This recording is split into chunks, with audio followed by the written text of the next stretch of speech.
Main road, commercial, residential house and lot.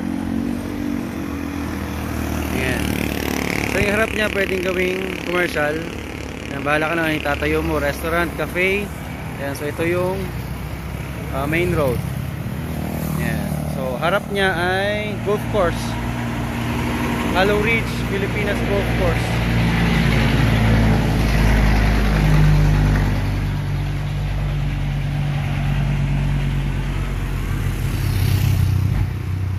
Three bedroom, 2 toilet and bath with roof deck. Ayan, pwede mong gawing ano yan, pwede mong magtayo ka ng cafe or coffee shop or kainan. Ayan, residential, commercial, house and lot.